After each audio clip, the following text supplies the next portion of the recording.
আমি আরবি মানুষ, আরবি ভাষা বুঝি, আরবিতে কথা বলতে পারি, আরবি কবিতা লিখতে পারি, কিন্তু যেই কথা যেই আওয়াজ তার মুখ থেকে বের হয় এরকম আওয়াজ আমার জীবনে আমি কোনদিন শুনি না। প্রত্যেকটা আওয়াজ আমার কলিজার ভিতরে টাচ করে। নবীর সাথে কথা বলার পরে বলল যে আপনি কে, কি আপনার পরিচয়? নবীজি বলল আমি মুহাম্মদ, আমার পরিচয় হলো আব্দুল্লাহ, আমার বাবা। আল্লাহ পাক আমাকে নবুয়তি দান করেছেন মানব কল্যাণের হেদায়েতের জন্য। আব্দুল্লাহ রাদিয়াল্লাহু তাআলা আনহু দেরি করে নাই, ওখানেই তিনি কালেমা পড়ে মুসলমান হয়ে গেল। মুসলমান হওয়ার পরে তিনি সোজা চলে গেল তার বাড়িতে। কারো পকেটে যদি আতর থাকে, এই আতর যদি নাও লাগায় তারপরও বাইরে পাবেন মানুষগুলো নাকের ভিতরে ঘ্রাণ আসে। কামারের দোকানে গেলে যদি আপনি একটু বসেও থাকেন, ওখান থেকে কিছু কালি আপনার শরীরে লাগবে, ঠিক কিনা? যার ভিতরে কোরআনের নূর আছে, যার কলিজার ভিতরে ঈমানের নূর আছে, ওখান থেকে কিছু বাতি, কিছু আওয়াজ মানুষের কানে যাবে কি যাবে না। বাড়িতে যাওয়ার পর দরজা লাগায়, মা চিন্তা করে দেখলো কি ব্যাপার, আমার ছেলের ভিতরে, আমার স্ত্রীর ভিতরে।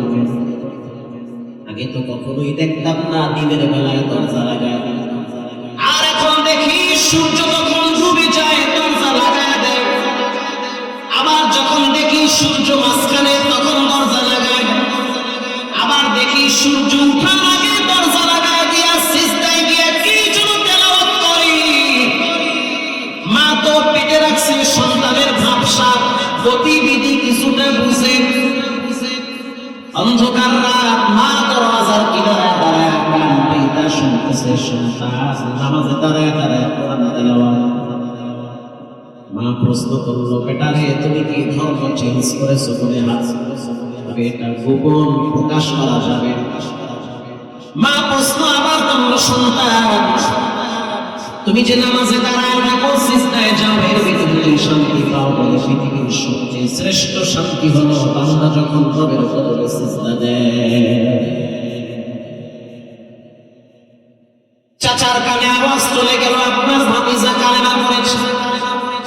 চাচা পরিষ্কার জানায় দিল, যেহেতু তুমি কালেমা পড়েছো, মুহাম্মদকে মেনে নিয়েছো, ঘর থেকে তুমি চলে যাও।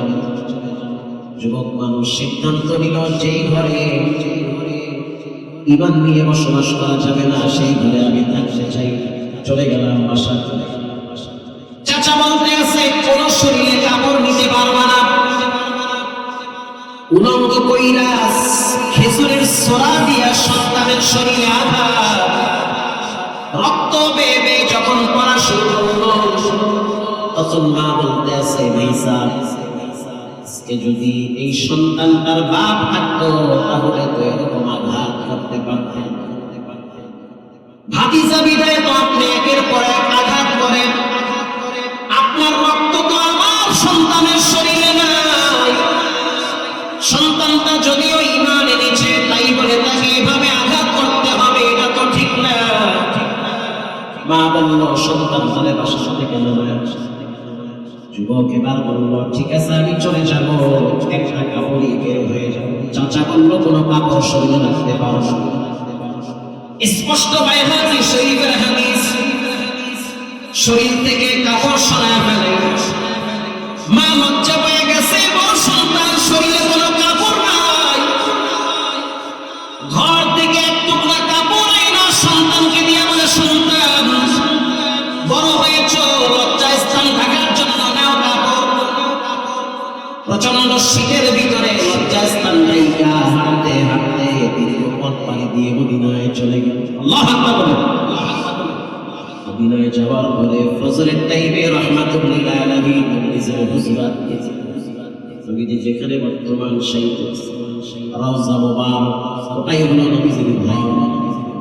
দরওয়াজা খুইলা রিয়াজুল জান্নার ভিতরে ঢুকবে, গেটের সামনে তাকায় দেখলো শরীরে কোনো পোশাক নাই, খালি গায়ে এক যুবক বসে আছে, লজ্জাস্থান কোনো মতে থাকে। প্রশ্ন করলো, কে তুমি? হুজুর, গত 2 দিন আগে আপনি যে আমারে কালেমা পড়াইছিলেন, আমি সেই সন্তান আব্দুল্লাহ জুলফিজাইন। তাহলে তুমি এখানে কেন বসে আছো? বলে, ঈমান আনার কারণে। চাচা আমাকে ঘর থেকে তাড়িয়ে দিয়েছে। আল্লাহর হাবিব বলল, আব্দুল্লাহ, মন খারাপ করবা, টেনশন নিবা। নবীজি ঘরে গিয়া নিজের একটা চাদর মোবারক এনে তাকে হাদিয়া দিয়ে বললেন, 2টা ভাগ করে শরীর থাকো, লজ্জায় স্থান থাকো। আব্দুল্লাহ জুলফিজাইন ফজরের নামাজের পরে জোরে জোরে চিল্লায় শুধু আল্লাহু আকবার বলে। আল্লাহু আকবার বলেন। হযরত ওমর রাদিয়াল্লাহু তাআলা আনহু বললেন, তুমি এত জোরে আল্লাহু আকবার কেন বলো? আস্তে বলল। রাসূল বলল, ওমর, তাকে জোরে বলতে কারণ তার ঈমান চড়া মূল্য দিয়ে ক্রয় করা হয়েছে। তার ঈমানের মূল্য অনেক বেশি। ঈমানের জন্য নিজের ঘর ছাড়ছে, নিজের বাড়ি ছাড়ছে, নিজের বাবার সম্পদ ছেড়েছে। মনে রাখবেন, ইন্না মাআল উসরি ইউসরা, প্রত্যেকটা কষ্টের পরে শান্তি আছে। আরো জোরে বলেন। যারা কষ্ট করে লেখাপড়া করে, মনে রাখবেন তাদের জীবনে একদিন সফলতা আসবে। যারাই পরিশ্রম করে তাদের জীবনে সফলতা আসে। যারা যেই লাইনে শ্রম দেয় তাদের জীবনে সফলতা আসে। কষ্ট ছাড়া, পরিশ্রম ছাড়া কোনোদিন সুখের জিন্দেগি আসবে না। বাবার হোটেলে খান, টের পান না রাত কেমনে যায়, দিন কেমনে যায়। যেদিন বাবা মারা যায়, এই ছায়া যেদিন হারায় ফেলাবেন, সেদিন বুঝবেন সংসারের ওজন কত ভয়ঙ্কর। 3-4টা বোন যদি ছোট থাকে, এদেরকে লালন পালনের দায়িত্ব আপনি ভাইয়ের মাথায়। যাইবেন মোবাইলের পাবজি এর ফ্রি ফায়ার কত দেহারি টাইমে। এদের বিবাহ শাদীর দায়িত্ব আপনার মাথায়, পুরা ফ্যামিলির দায়িত্ব আপনার মাথায়। হযরত ওমর রাদিয়াল্লাহু তাআলা আনহু বললেন, চড়া মূল্য দিয়ে ঈমান ক্রয় করেছে বলছে। এজন্যই তো তার কলিজার ভিতরে ঈমানের আওয়াজ বেশি ফুটে ওঠে। যুবক প্রশ্ন করল, রাসূলুল্লাহ, আমি কোথায় থাকবো? আমার থাকার জায়গা কই? নবীজি বলল, আসহাবে সুফফায়ে সাহাবায়ে কেরাম যেখানে থাকে তুমি সেখানে থাকো। কিছুদিন পরে যুদ্ধের দামামা বেজে উঠল। সাহাবায়ে কেরাম যুদ্ধে যাওয়ার জন্য প্রস্তুতি গ্রহণ করলেন। আব্দুল্লাহ বলতে আছে, ইয়া রাসূলুল্লাহ, যুদ্ধের ময়দানে আমিও শরীক হতে চাই, জিহাদের ময়দানে অংশগ্রহণ করতে চাই। আমার তাজা রক্ত আল্লাহর দ্বীনের জন্য জমিনে ঝরবে, এটা আমি চাই। আমার শরীরের রক্ত আর গোশত উটের পায়ের সাথে পিষ্ট হয়ে যাবে, আর আমার মুখে কালেমার পতাকা উড্ডীন হবে, এটা আমি চাই। ওগো আল্লাহর হাবিব, আমাকে জিহাদের ময়দানে যাওয়ার পারমিশন দেন। জীবন হলো ওয়ান টাইম, ভালো ভালো মানুষগুলো হঠাৎ খোদার কসম, আজকের কথা, বাচ্চাদেরকে নিয়ে ঈদ আনন্দের জন্য পার্কে গিয়েছে। ঈদ আনন্দ পার্কে যাওয়ার পরে সন্তানদের নিয়ে হাঁটতেছে, এর ভিতরে তার মাথা কেন জানি গরম হয়ে গেছে। বসে পড়েছে, শুয়ে পড়েছে। আশেপাশের মানুষগুলো মাথায় পানি ঢাললো। কিছুক্ষণ পর বুঝতে পারলো যে তার মুখের ভিতরে পানি যায়। হসপিটালে নিয়ে গেল, ডাক্তার বলল যে স্ট্রোক করে বিদায় হয়ে গেছে। মানুষের জীবন হলো ওয়ান টাইম, আজকে আছে কালকে থাকবে। এজন্য দুনিয়া নিয়ে এত ভাবার সময় নাই, আখিরাতের ঘাটতি রেডি করতে হবে। প্রত্যেকটা মানুষকে দুনিয়া থেকে বিদায় হতে হবে। প্রিয় ভাইরা আমার, যুবক মানুষ বলল, ইয়া রাসূলুল্লাহ, আমি জিহাদের ময়দানে অংশগ্রহণ করতে চাই। আল্লাহ হাবিব বলল, যাও, তোমাকে আমি যাওয়ার অনুমতি দিলাম। যুবক এবার সাহাবায়ে কেরামের সাথে যাওয়ার জন্য তৈরি হয়ে কিছু দূর যাওয়ার পরে অসুস্থ হয়ে পড়ল, প্রচন্ড জ্বরে আক্রান্ত হয়ে গেছে। হযরত ওমর রাদিয়াল্লাহু তাআলা আনহু বললেন, হুজুর ওই যে ঘর বাড়ি ছাড়া নতুন মুসলমান আব্দুল্লাহ জুলফিজাদাইন অসুস্থ হয়ে গেছে, প্রচন্ড জ্বরে এটা বলতে না বলতে আমার কোরাইশা বলতেছে বেশি অসুস্থ হয়ে গেছে, মনে হচ্ছে বাঁচবে না।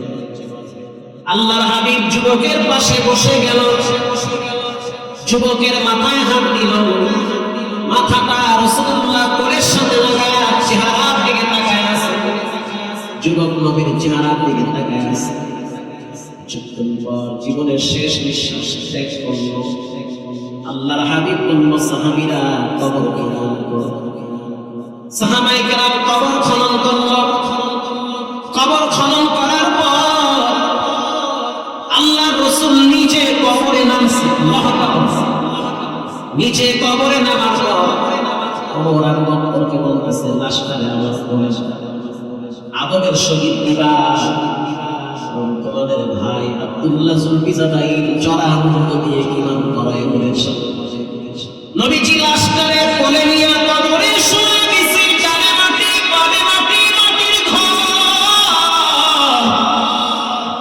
রাসূলুল্লাহ মাঝে মাঝে কবরের দিকে তাকাইয়া চোখের পানি ছেড়ে কাঁদতো, কারণ মানুষের মৃত্যুর পরে প্রথম ঘাঁটি হলো কবর। কেউ যদি খবরে মুক্তি পায় বাকি সব ঘাঁটিতে মুক্তি পাবে। রাসূল বলেছেন, আল কবরু রাউযাতুন মিন রিয়াযিল জান্নাহ ওয়া হুফরাতুন মিন হুফারিন নার। বানোয়াট কোন পীরের কিচ্ছা না, এটা নবীজির পাক জবানের কথা। সর্বশেষ ব্যক্তিকেও কবরে থাকতে হবে 40,000 বছর। কি মনে করেছেন 10টা মিনিট মসজিদে দাঁড়ায় থাকতে আপনার মজা দিতে হয়? 10টা মিনিট বয়ানে বসলে আপনার অস্থির লাগে, অথচ এমন একটা দিন সর্বশেষ ব্যক্তি যেদিন মারা যাবে রাসূল বলেছেন তাকে কবরে 40,000 বছর থাকা লাগবে। পঙ্গু হসপিটালে গিয়ে দেখেন কত রোগীকে আল্লাহ তাআলা বেকা বানায় 3 বছর শুয়ে আছে। আগুনে দগ্ধ হয়ে কত যুবককে রব্বুল আলামিন বেকা বানায় রাখছে। কিচ্ছু করার নাই, পরিবেশ পরিস্থিতি সিচুয়েশন এমন ভয়াবহ, কিচ্ছু করার থাকে না। আব্দুল্লাহ জুলফিজাদাইনকে যখন রাসূলুল্লাহ কবরে রাখলো, চেহারার দিকে তাকায়া রাসূল বলতেছে, রব্বুল আলামিন আমি এই যুবকের উপরে খুশি আছি। নবী যদি তার উপরে সন্তুষ্ট থাকে তার জন্য জাহান্নামের আগুন হারাম। রব্বুল আলামিন আমি এই যুবকের উপরে সন্তুষ্ট আছি। আল্লাহ আপনি যুবকের উপরে সন্তুষ্ট হয়ে যান। লাশ দাফন হয়ে গেল। হযরত ওমর রাদিয়াল্লাহু তাআলা বাচ্চাদের মতো ফুফায়া ফুফরে কেঁদে উঠেছে আর বলতেছে, আব্দুল্লাহ ভাই তোমার বাড়ি আমি তো জানি, কে তোমার বাপ তাও তো আমি জানি না। সবে মাত্র কয়েকদিন আগে কালিমা পড়া মুসলমান হইলেন তরুণ মুসলমান যুবক মানুষ, অথচ আজ তুমি জান্নাতের মেহমান হিসেবে নবীর কোল থেকে জান্নাতের কবরে চলে গেল। আল্লাহু আকবার বলেন। যদি তোমার জায়গায় খত্তবের বেটা ওমর থাকতো তাহলে জীবনটা ধন্য হয়ে যেত। প্রিয় ভাইরা, এটা হলো আখিরাতমুখী চিন্তা। হযরত ওমরকে একজন জিজ্ঞেস করেছিল, এই যুবকের মর্যাদা এত বাড়ার কারণ? উত্তর দিল যে অন্যতম একটি কারণ হলো এই যুবক রাসূল প্রচন্ড পরিমাণ বিনয়ী এবং ভদ্র নম্র স্বভাবের। আল্লাহ কথা কম বলতো, কেউ যদি ধমক দিত হজম করে নিত। রাস্তা দিয়ে যখন চলতো মানুষ বলতো বিনয়ী মানুষ হবে। প্রচন্ড রুক্ষ স্বভাবের না, বরং নরম মেজাজের মানুষ। পৃথিবীর থেকে কিছু মানুষ কবরে যায়, তাদের জন্য মানুষ দোয়া করে। আবার কিছু মানুষ আছে তাদের মৃত্যুতে মানুষ আনন্দিত হয়, আরো আগে ঘুরে যাওয়া উচিত। ঠিক কিনা বলেন? রব্বুল আলামিন বলেন, মুমিনদের প্রথম গুণ হবে, রবের বান্দার প্রথম গুণ হবে তারা বিনয়ী হবে। 2 নম্বরে আল্লাযীনা ইয়ামশুনা আলাল আরদি হাওনা ওয়া ইযা খাতাবাহুমুল জাহিলুনা ক্বালু সালামা। যারা জাহেল মূর্খ তাদের সাথে ঝগড়া করবে না। ঝগড়া করা যাবে? সাধারণ বিষয় নিয়ে মানুষের সাথে মানুষ তর্কে লিপ্ত, মারামারি পর্যন্ত। হুজুর বলেন তো মুসা আলাইহিস সালামের দাদির আব্বার নাম কি? কি ভাই ঠিক না? কেনা বলতে পারবে না, আমি যদি এখানে ধমক দিয়ে কই ধুরু বিয়ে জানার দরকার কি? ধমক একটা দিলে হে কইবে যে আপনি জানেন না, বুঝছি। ঠিক কি কথা? কৌশল অবলম্বন করছে। আল্লাহ বলেন জাহিলুনা ক্বালু সালামা, তর্ক করো জাহিল, কবিজার ভিতরে আমি মোহর মেরা দিছি। নামাজের মাসআলা জিজ্ঞাসা করে না, যেটা জানা ফরজ। উযুর মাসআলা জিজ্ঞাসা না, ফরজ গোসলের মাসআলা জিজ্ঞাসা করে না, জানা না করে না। জানতে আসছে মুসা আলাইহিস সালামের দাদির আব্বার নাম। নবী বলছি মুসা আলাইহিস সালামের দাদির আব্বার নাম হলো আইন কাফরি আইফিন। হুজুর পাইছেন কই? কোরআনে আছে। কোরআনে একটা জিনের নাম হইছে ইফিন, ওইটা বাইরে দিছে ইফিন। কোন জায়গায় আছে? কোরআন পারে যে কিছু কোরআন পারে না, বুঝে পারে না, পারে না। ওয়া ইযা খাতাবাহুমুল জাহিলুনা ক্বালু সালামা। রব্বুল আলামিন বলেন মুমিনদের 2 নম্বরের গুণ হবে ঝগড়া করবে, মারামারি করবে। জাহিলুনা সালামা, তারা পরস্পরের ভিতরে আলাদা হয়ে যাবে, তর্কে লিপ্ত হবে না। ভাই তুমি তোমার রাস্তায় যাও, আমি আমার রাস্তায় যাও। ইব্রাহিম আলাইহিস সালাতু ওয়াস সালাম যখন তার বাবাকে আল্লাহ সম্পর্কে এত বুঝায় বুঝি, কিছুদিন পরে ইব্রাহিম নবীর বাবা ইব্রাহিম আলাইহিস সালাতু ওয়াস সালামকে ধমক দিয়ে বলল, বেটা আলা আরাদিবুন আনতা আন আলিহাতি ইয়া ইব্রাহিম, তুমি কি দেব-দেবীর ব্যাপারে আমার সাথে তর্ক করছো? ইব্রাহিম আলাইহিস সালাতু ওয়াস সালাম বলে, বাবা দেব-দেবীরে আপনি এতই খাওয়ান দেন, এরা তো খাওয়া তো দূরের কথা, মুখই লাগাইতে পারে। কথা বললে শুনে না, যা দেন চোখ দিয়ে দেখেন। এরা তো আপনার প্রভু হতে পারে। কি ভাই পারে?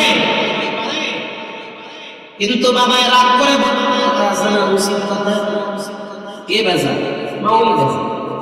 গরম ভাতে বিলাই বেজা। উচিত কথা যদি ছেলেও বলে বাবার সাথে আঘাত, এটা সহ্য হয় না। বাপ ডাক দিয়ে বলল,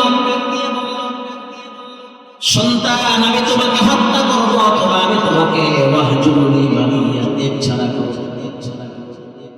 ইব্রাহিম নবী চিন্তা করলো, এখানে যদি আমি কথা বাড়াই তাহলে বেয়াদবি হবে, কারণ সে তো আমার বাপ। ঠিক কিনা? জোরেও বলা যাবে না যে বাপ তুমি এমন কথা বলবা না, বেশি আসতে বললে রব না জানি আবার রাগ করে। ইব্রাহিম নবী মারাত্মক বিপদে পড়ে গেছে। ইব্রাহিম নবী মার্জিত ভাষায় উত্তর দিল, قال سلام عليك سأستغفر لك ربي إنه كان بي حفيا قال السلام عليك। বাবা আপনি আপনার রাস্তায়, আমি আমার রাস্তায়, ঝগড়া করা যাবে? বাপ যদি চরিত্রহীন হয়, লম্পট হয়, তারপরও ছেলের অধিকার নাই বাবার সাথে ঝগড়া করার। বাপ যদি পৃথিবীর ভিতরে সবচেয়ে খারাপ মানুষ হয়, তারপরও ছেলের অধিকার নাই বাবার সাথে খারাপ ব্যবহার করার। মা যদি পতিতালয়ের চূড়ান্ত পর্যায়ের খারাপ মহিলা হয়, তারপরও ছেলে মাকে খারাপ বলতে পারে না। তারপরও সন্তানের ফরজ দায়িত্ব হলো মায়ের দায়িত্ব পালন করা, মায়ের সাথে ভালো আচরণ। বাপ যদি ডাকাত হয়, সবাই বলবে তোমার আব্বা ডাকাত, তুমি বলতে পারবা না তোমার বাপ ডাকাত, তুমি জোরে বলবা আমার আব্বা বুঝে ফেলেছে। ঠিক কিনা বলো? তোমার বাবা অপরাধ করলে সেটার বিচার রব্বুল আলামিন করবে, তোমার মা কোনো অন্যায় করলে সেটার শাস্তি রব্বুল আলামিন। ও সন্তান, তোমার কোনো অধিকার নাই তোমার মা বাবার সাথে দুর্ব্যবহার। ইব্রাহিম নবী তিনি আমাদের জাতির পিতা, শিক্ষা দিয়েছেন ক্বালা সালামুন আলাইহি। আব্বা আব্বাজান, যদিও আপনি নমরুদের পক্ষে গেছে, যদিও আপনি দেবদেবীর পক্ষে চলে গেছে, যদিও আপনি আল্লাহর বিরুদ্ধে অবস্থান নিয়েছেন, তারপরও আমি আপনার সাথে খারাপ ব্যবহার করতে পারি? আমি শান্তি চাই, ঝগড়া চাই না, মারামারি চাই না। আপনি আপনার রাস্তায়, আমি আমার রাস্তায়। আপনি নমরুদের রাস্তায় যান, আমি আমার রবের রাস্তায় যাই। তবে শুনে নেন, আস্তাগফিরুল্লাহ রাব্বি ইন্নাহু কানা বি হাফিজ। আপনি আমার আব্বা, আপনার জন্য আমার বড় মায়, আপনি আমার বড় আদর কইরা বড় বানাইছে। সকালবেলা আপনি আমার মাথায় জাইতুনের তেল লাগায় গেছে, দুপুরের টাইমে আপনি আমার হাতে ধইরা বাজারে নিয়ে গেছেন। নিজের শরীরের পোশাকের চিন্তা না করে আমার পোশাকটা নিজে ভালো খাবার খান নাই, আপনি আমার মুখে খাবার তুলে দিয়েছেন। আব্বা, নিজের পোশাকটা এত গুরুত্ব দেন নাই, আমার পোশাকের যেই পরিমাণ গুরুত্ব নিয়েছেন। অতএব আপনি আমার বাপ, আমি আপনার সাথে বেয়াদবি করতে পারি। তবে আব্বা জান শুনে না, আস্তাগফিরুল্লাহ রাব্বি, আমি আপনার জন্য আল্লাহর কাছে ক্ষমা চাইতে। সুবহানাল্লাহ। আল্লাহ আপনি আমার আব্বারে মাফ করেন। বারবার ক্ষমা চাই। আল্লাহর সিদ্ধান্ত হলো না, কোনো মুশরিকের জন্য ক্ষমা নাই। কে কার বাপ, কে কার মা, কে কার সন্তান, এই পরিচয় রবের কাছে চলবে না। এই পরিচয় দুনিয়ায় চলে, দুনিয়ায় চলে। কে কার আল্লাহ বলেন, আমার কাছে এমন কোন পরিচয় চলবে না। পরিচয় লা ইলাহা ইল্লাল্লাহু মুহাম্মাদুর রাসূলুল্লাহ সাল্লাল্লাহু আলাইহি ওয়াসাল্লাম। নবীর চাচা এত আদর করলো, মৃত্যুর সময় ঈমান নিয়ে মরতে পারে। লূত আলাইহিস সালাতু ওয়াস সালামের স্ত্রী ঈমান নিয়ে মরতে পারে না। নূহ নবীর সন্তান কেনান বেঈমান হয়ে দুনিয়া থেকে বিদায় হয়েছে। আবার রব্বুল আলামিন কবরের ভিতরে পদ্মা ফুল ফুটিয়ে দিয়েছে। আসরের মতো একটা বেঈমান যে নবীদের কথা মতো চলে, মূর্তি নিজের হাতে বানায়, দেবদেবীগুলা নিজের হাতে তৈরি করে, তার মতো ব্যক্তির ঘরে যুগ শ্রেষ্ঠ জাতির পিতা ইব্রাহিমকে পাঠিয়েছেন কে? আল্লাহু আকবার জোরে বলেন। আল্লাহ তাআলা পাঠাইছে। কুড়িগ্রাম একটা এলাকার নাম হলো হাতিবান্ধা। হাতিবান্ধা এই বছর বয়ানে গেছে, একেবারে বর্ডার, বিশাল মাদ্রাসা, গ্রামের মানুষ মাদ্রাসা টাকা পয়সা আড়াই থেকে 300 ছাত্র। মজার বিষয় হলো সব ছাত্রদের বয়স হলো মানে বড় নাই, সবগুলো ছোট। বড় হইলে আরেক জায়গায় পাঠাবে, আরেকখানে যাবে, এখানে সব এক সাইজে থাকে। একটু বড় আমার ঠেলাঠেলি করবো এক সাইজে। মাথায় পাগড়ি দেওয়ার জন্য প্রায় 14-15 জনের মাথায় পাগড়ি দিল, সব সাদা পাগড়ি। পাগড়ি দিতে গিয়ে যখন লাস্ট ছাত্রটার মাথায় পাগড়ি দিলাম, ও দেখতেছি পাগড়ি মাথায় নেওয়ার আগে পাগড়ি হাতে নিয়ে ঘুরে আছে, একেবারেই ছোট। আমি অবাক হয়ে তাকায় রইলাম, ছোট মানুষ পাগড়ি নিয়ে ঘুরে। মাদ্রাসার প্রিন্সিপাল সাহেব, সভাপতি সাহেব বলতেছে, শুধু তাই না, যত ছাত্র আছে সবাই ভিতরে তার গরিব সবচেয়ে ভালো। আমি বললাম, কোন বাপ তারে জন্ম দিয়েছে, কোন মা তারে পেটে রাখছে, কোটি কোটি টাকা খরচ কইরা সন্তানের শিক্ষিত বানায়, আর ওই সন্তান মা বাবার বৃদ্ধাশ্রমে রাখে। যখন বললাম কোন বাপ তারে জন্ম দিয়েছে, প্রিন্সিপাল সাহেব মাইকে বলতেছে তার বাপ। তাকে দেখলাম পিছন থেকে ঘুরিরা চলে আসছে স্টেজের পিছনে। অবাক হয়ে তাকাই, দেখতে একেবারে বেমানা মনে হইতেছে, ক্ষেত খামারে কাজ করে উঠছে। এটা কি আপনার সন্তান? কাঁদতেছে আর বলতেছে, হ্যাঁ এটা আমার সন্তান। এত সুন্দর, এত চমৎকার মেধাবী সন্তান আপনি জন্ম দিয়েছেন, এটা আপনার জন্য খুশি। তখন সে বলতে আছে, যদি আজকে এই সন্তানটার মা থাকতো তাহলে বড় আনন্দিত হতো। মা হারা সন্তান, দুনিয়াতে মা নাই, যার তার মতো মুসিবতে কেউ নাই। অতএব আমার এই সন্তানটার মা কবরে চলে গেছে, তারপরে আমি আমার সন্তানটারে আল্লাহর মেহেরবানিতে 7 মাসে কোরআনের হাফেজ হয়ে গেছে। শুধু তাই না, পুরা মাদ্রাসার ভিতরে এক জীবনের সাথে চমৎকার বিধান আল্লাহ করছে। হাজার হাজার মানুষের ভিতরে আল্লাহ আপনাকে এই সন্তানটা দান করছে। আপনার বংশ আল্লাহ আলামিন দেখে নাই, আপনার পোশাক আল্লাহ দেখে নাই, আপনার সম্পদ আল্লাহ দেখে নাই, বরং আপনার দিল দেখছে। আমি প্রশ্ন করলাম বয়ানের পরে, এত সুন্দর একটা সন্তান আল্লাহ আপনাকে দিয়েছে, কোনো কল্পনা আছে কিনা? সে বলল, আমি ক্ষেত খামারে কাজ করি, গরিব মানুষ, আমার তবে আমি আফসোস করতাম যখন দেখতাম মাদ্রাসা ছাত্রদেরকে মাথায় পাগড়ি দেওয়া হইত। তখন আমি ভাবতাম, যদি আমার একটা ছেলের মাথায় পাগড়ি যাইতো, হয়তো আখিরাতের জন্য একটা বাতি জ্বালায়া দিত। মানুষের দিনের ইচ্ছা, দিনের তামান্না কবুল করে যদি তার নিয়তটা সহি থাকে।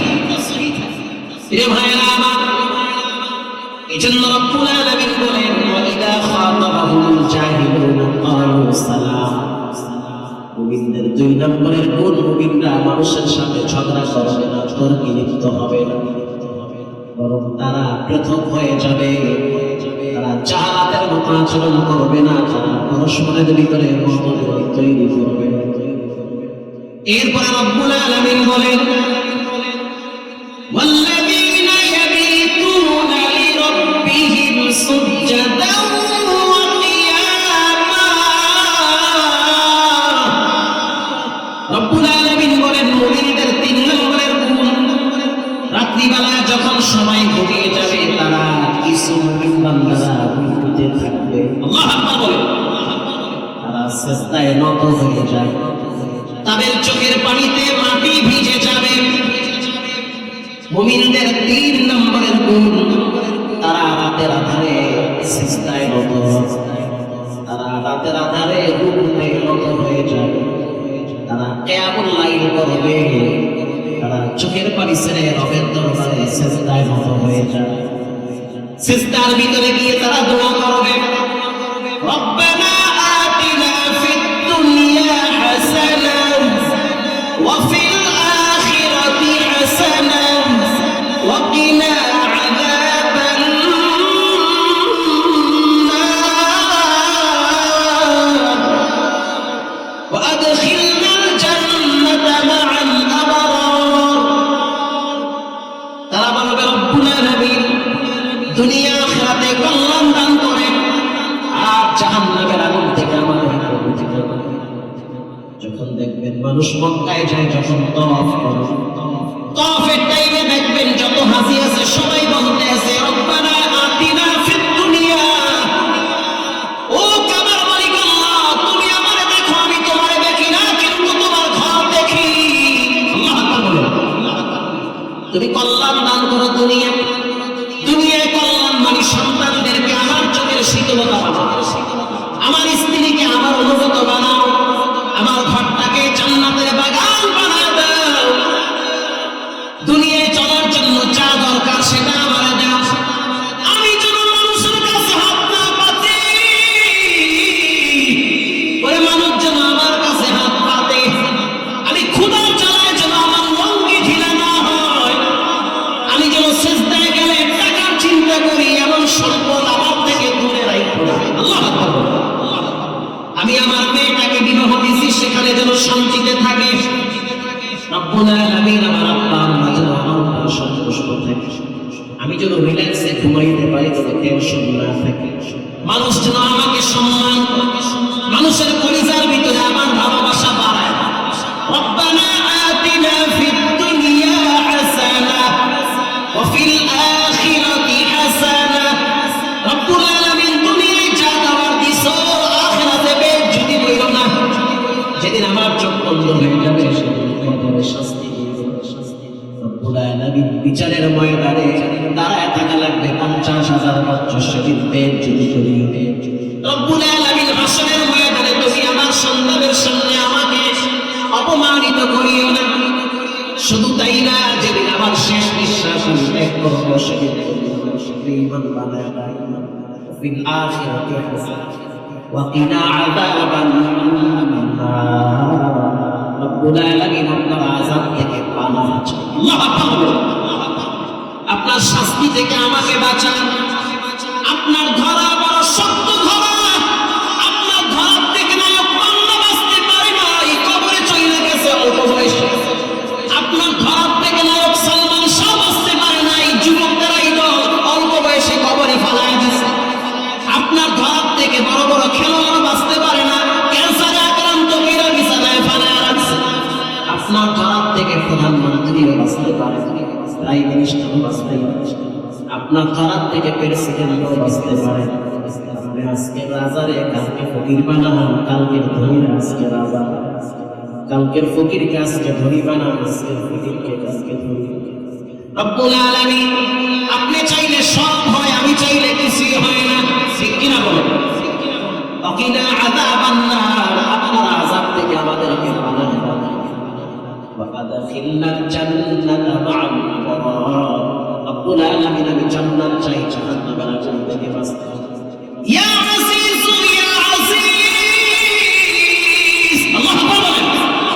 ইয়া আজিজ ইয়া আজিজ, ইয়া কারীম ইয়া হাইয়্যুম ইয়া কাইয়্যুম, এগুলো হলো মানুষের মৃত দিনকে জীবিত করে। মারহাবা। রব্বুল আলামিন বলেন ওয়াল্লাযীনা ইয়াবীতুনা লিরাব্বিহিম সুজদান ওয়া কিয়ামা।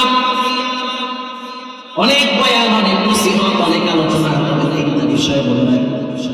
এক নম্বরে রবের বান্দা যারা হবে তারা বিনয়ী হবে, নম্র হবে, ভদ্র হবে, ইনশাআল্লাহ বলেন।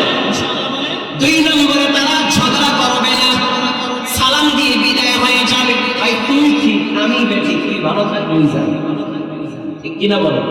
তুই বড় আমি ছোট, যা তুই ভালো থাক আমি চাই না, বাস খালাস। তুই মরেছে তো তুই কি হলো, কিন্তু শুরু হয়ে গেছে মারা।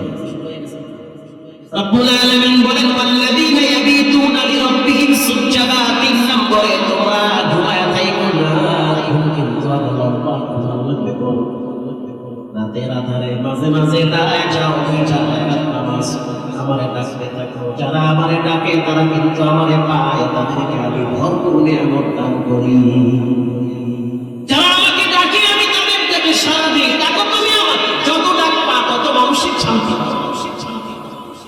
এরপরে রব্বুল আলামিন বলেন ওয়াল্লাযীনা ইয়াকুলুনা রাব্বানা সরিফ আন্না আযাব জাহান্নাম ইন্না আযাবাহা কানা গরামা। রব্বুল আলামিন তোমার জাহান্নামের আগুন থেকে আমি বাঁচতে চাই। আল্লাহু আকবার বলেন। আমার বান্দারা রাত্রিবেলা আমার কাছে ক্ষমা চায়, তাদেরকে জাহান্নামের আগুন থেকে বাঁচায়।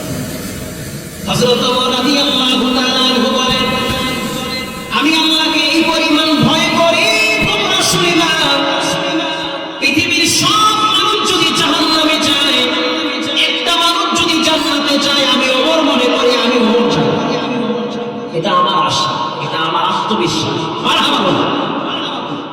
কিন্তু আমি ওমর বড় ভয় করি পৃথিবীর সব মানুষ যদি জান্নাতে যায়, আর একটা মানুষকে যদি আল্লাহ জাহান্নামে ফেলে দেয়, আমার ভয় লাগে না জানি সেই ব্যক্তিটা আমি হয়ে যায়।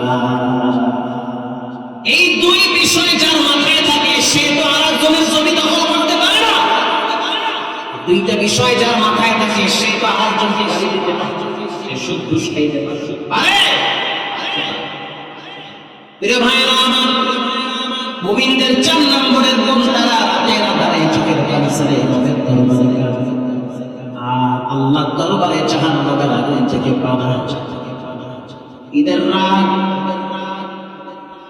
আনন্দ শুরু হয়ে গেছে, চতুর্দিকে ঈদের আমেজ, বাচ্চারা তপ বাজাইতেছে আর আনন্দ প্রকাশ করতেছে। তালাআল বাদরু আলাইনা বিসানিয়াতিল বিদা ওয়াজাবাত শুকরু আলাইনা মা দাআ পুরস্কৃত হবে। সকালবেলা ফজরের নামাজের পর মদিনার অলিতে গলিতে ঈদের আমেজ বেজে উঠেছে। আবু হুরায়রা রাদিয়াল্লাহু তাআলা ঈদগাহর দিকে তাকায় দেখতেছে মুসল্লি হয়ে গেছে, কিন্তু ঈদের নামাজ যিনি পড়াবেন তিনি এখনো পর্যন্ত মুসল্লি। এর নামাজ যিনি পড়াবেন তিনি হলেন হযরত ওমর রাদিয়াল্লাহু তাআলা। আবু হুরায়রা রাদিয়াল্লাহু তাআলা চলে গেলেন হযরত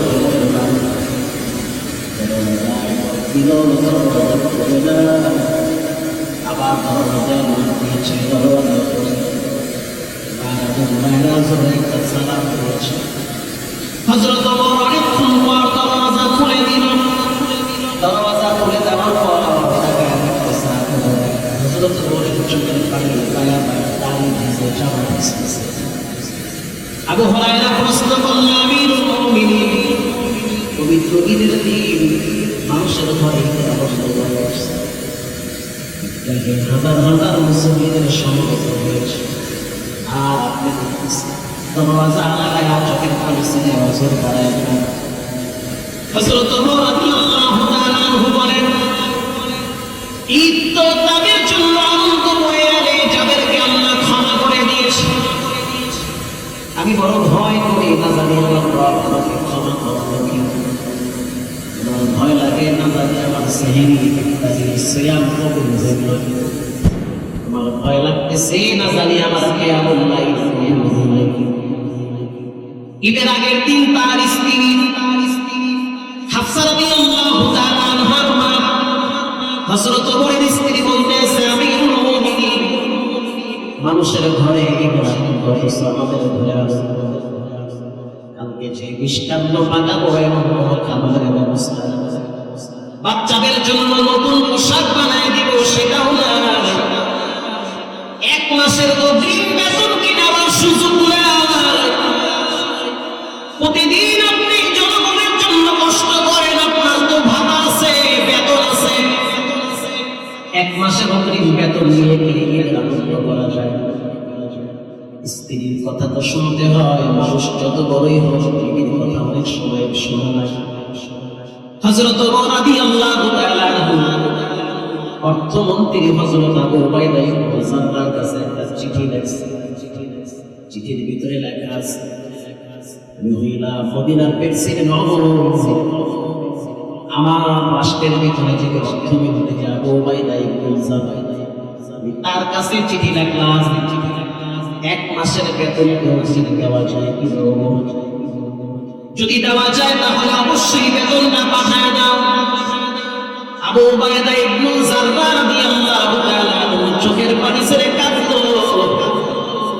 আরে প্রধানমন্ত্রী আমার কাছে চিঠি লিখছে, ঘরে নাকি বাজার নাই, এক মাসের বেতন চাই। আবু উবাইদা ইবনে জাররার চিঠির অপর পিঠে লেখা দিছে, এক মাসের অগ্রিম বেতন দিতে পারি, তবে দুইটা শর্ত আগে মানব। এক নম্বরে আপনি যে আগামী এক মাস পর্যন্ত বাঁচবেন তার গ্রান্টি আগে দেওয়া লাগবে। আপনি তো নাও বাঁচতে পারেন, তো আপনার অগ্রিম বেতন দিবে কে?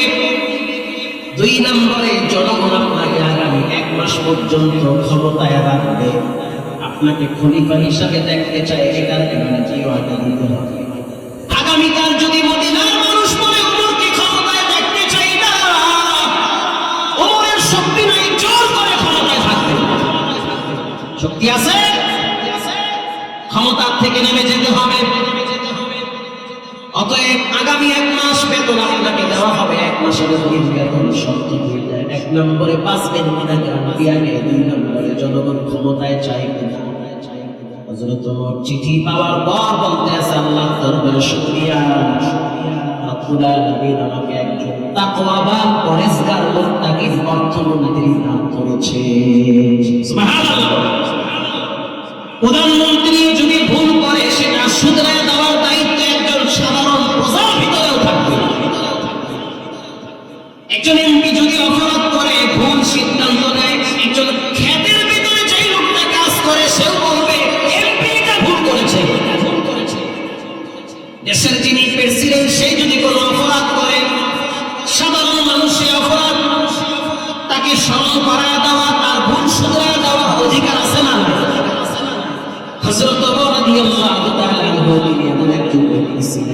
আল্লাহর আযাবের ডরে তিনি ঈদের ভাতা পর্যন্ত দিতে পারেন। আজ তাদের জীবন আর আমাদের জীবন আকাশ পাতাল ডিফারেন্স হয়ে গেছে। এজন্য প্রিয় ভাইরা আমার মুমিনদের পাশে 4 নম্বরের রাতের আধারে উপরে আল্লাহর দরবারে চোখের পানি ছেড়ে কাঁদে। মানুষের কান্না হলো 7 প্রকার। 1 নম্বরে আল বুকাউ মিনাল ফারাহ। পৃথিবীতে এমন কোন মানুষ নাই যেই মানুষটা কাঁদে না।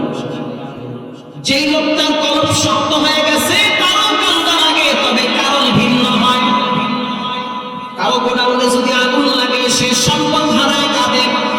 কারো মা বাবা যদি মারা যায় সে মা বাবার জন্য, কারো সন্তান মারা গেলে সে সন্তানের জন্য, কারো সম্পদ যদি নষ্ট হয়ে যায় সেই সম্পদের জন্য।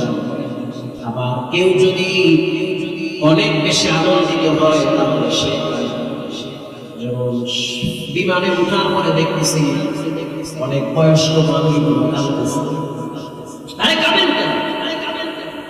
কেউ বলতেছে আমি এই জন্য কাঁদি যে 1 মাস পর্যন্ত মক্কা অভিনয় ছিলাম, কি যে আনন্দ লাগছে, এখন আবার যাইতেছি গ্রামের বাড়িতে, এটা একটা কারণ। আবার আরেকজন দেখতেছি কাঁদতেছে। কেন কাঁদতেছে? 15 দিন থাকার কথা, থাকা লাগছে 1 মাস। আজকে যে বিমানে উঠতে পারবো এটাও তো কল্পনা করতে পারি না। ইসলামের কারণে তো জীবন নষ্ট হয়ে যাবে।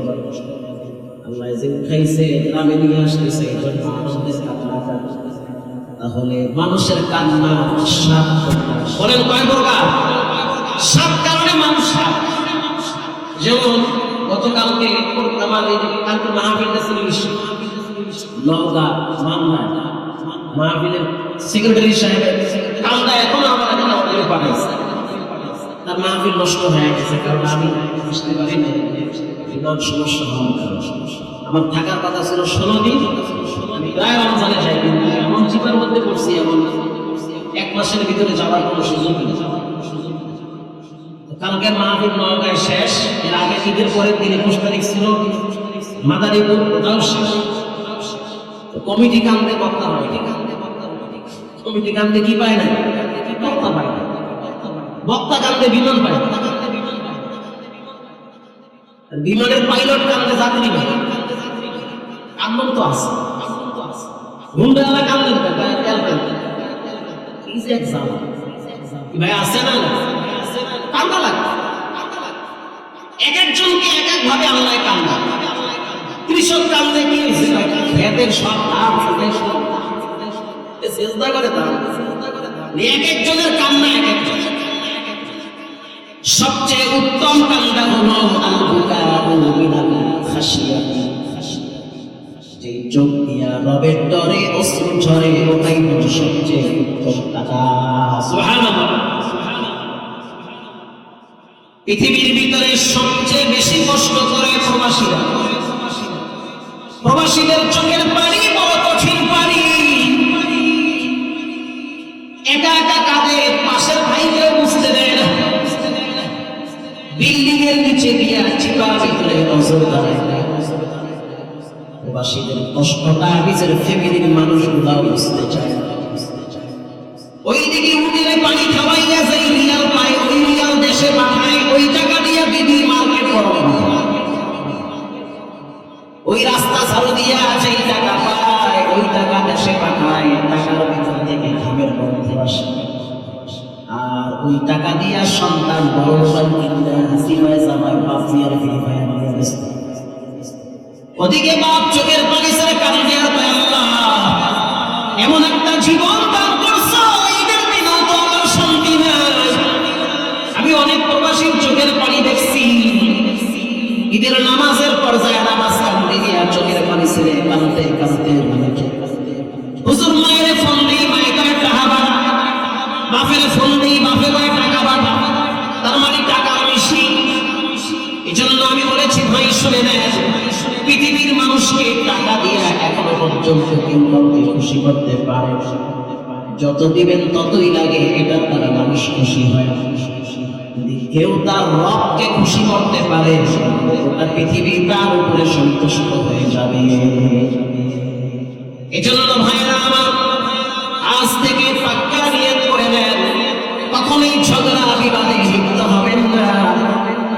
নম্বরে কখনোই মানুষের সাথে অনাচার, 3 নম্বরে রাতে আধারে কখনোই নামাজ ছেড়ে দেবে না, 4 নম্বরে যখন দোয়া করবেন তখন নিজের জন্য আগে দোয়া করবেন, রব্বুল আলামিন আপনি আমাকে জাহান্নামের আগুন থেকে বাঁচান, মৃত্যুর যন্ত্রণা থেকে বাঁচান, কবরের আযাব থেকে বাঁচান।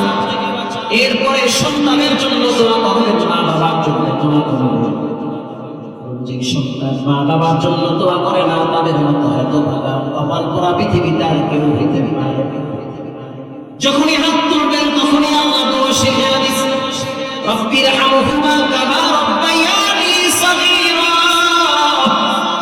রব্বুল আলামিন আমার মা বাবা আমাকে যেভাবে লালন পালন করেছেন তাদেরকে সেইভাবে আমার জিন্দেগি কবরে দান করুন, আমিন বলেন। পৃথিবীর মানুষ মা বাবার জন্য সাদাকা করে, মায়ের জন্য একটা ফ্যানের নাম লেখা পাঠায় দেন, মায়ের জন্য মসজিদে একটা পাপোশ পাঠায় দেন, সামর্থ্য থাকলে মায়ের জন্য একটা মাদ্রাসার ওয়াল তৈরি করে দেন। রব্বুল আলামিন কোরআনেও বলেছেন তোমার যখন সম্পদ হবে তখন তুমি প্রথম ব্যয় করবে, কুল মা আনফাকতুম মিন খাইরিন ফালিল ওয়ালিদাইনি ওয়াল আকরাবিন। টাকা পয়সা ব্যয় করবা প্রথম খাত হলো মা আর বাবা। তুমি যখন ব্যয় করবা তোমার রব তোমাকে আরেক জায়গা থেকে ভরপুর দান করবে। প্রিয় ভাইরা আমার, আরবের এক ধনীর নাম ছিল আহমদ বিন আব্দুস সালাম। মক্কা থেকে একটু দূরে তার বাড়ি। ফজরের নামাজের পর জান্নাতুল মুআল্লায় চলে গেল জিয়ারত করার আগে আগে তিনি যারা হেরেমে ঝাড়ু তাদেরকে 1 রিয়াল 2 রিয়াল দান করার সাথে সাথে ঝাড়ুদার বলতে আছে, আল্লাহ আমার যে পেটে খাবার নাই তুমি কেমনে বুঝলা? মাস শেষ হয় নাই, বেতন পাই নাই, অথচ ঘরে খাবার নাই। কে যেন একজন সকালবেলা ফজরের পর কিছু দান কইরা বলল, মালিক তুমি আমার মাকে ভালো রাখো। একজন অভুক্তকে যে ব্যক্তি খাবার দেওয়ার জন্য দান করল, আল্লাহ তার মাকে নিরাপদ জিন্দেগি আখিরাতে দান।